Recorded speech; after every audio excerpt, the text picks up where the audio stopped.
and welcome to another Short Box. I am Zeckthar, and this month we'll be talking about those sneaky characters known as assassins. Since the beginning of sentient life, there has always been a shadowy figure in the dark, lurking in the shadow with a knife ready to strike. Throughout history, they have gone by many names: hitmen, butchers, and killers, but the most common is assassin. The basic use of assassins in any empire is to remove unwanted units or single enemies, usually leaders, through stealth and murder. While some species have schools to teach such skills of murder, such as the Imperium of Man's three main temples, the Calidus, Calexis, and Vindikar, others have built their whole society around it, such as the Drukhari. And then you have some species where it is just naturally in a select few, such as the Commandos of the Orcs, or the Lictors, the Tyranids. Today, we will be discussing one of my favorite assassins of the galaxy, and one of the more obtuse ones, Snikrot, the Stalker. Now, as most of you already know, orcs are generally not the sneakiest of species. Being large, lumbering mushrooms makes it hard to creep up on people.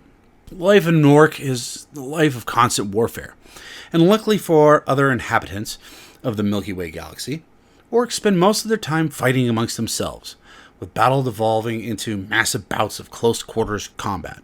To an orc, the best fighting is always up close and personal, and usually involves chopping his opponents to bits.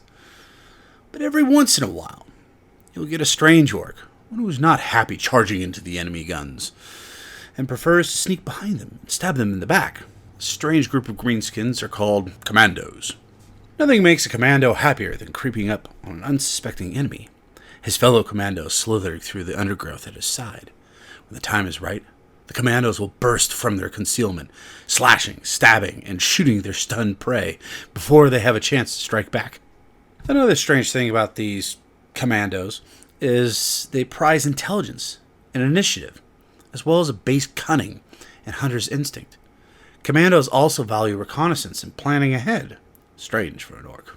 And the Inquisition's Ordo Xenos has been horrified to receive certified reports of orc commandos being able to speak and even read Low Gothic. This in itself should reveal just how different the orcs who serve as commandos are from their fellows.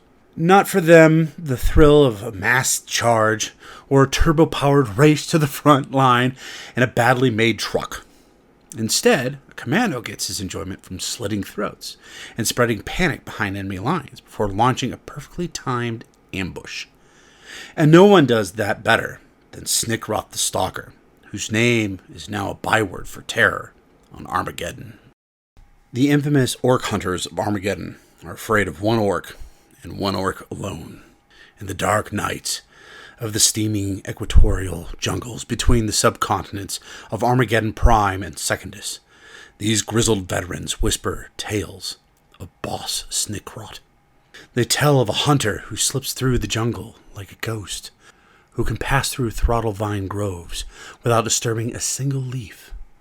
They tell of a savage hunter who lives for slaughter, whose eyes blaze with malice.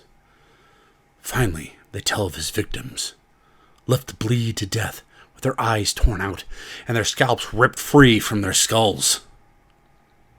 Snikrot and his Red Skull Commandos have become a bane upon the world of Armageddon, striking from the shadows time and again, always where the defenders least expect them.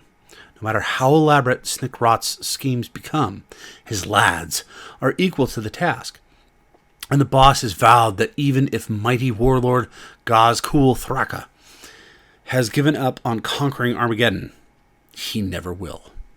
But where did this strange orc come from? The first records I could find of Snikrot was on the mining planet of Dumoulin.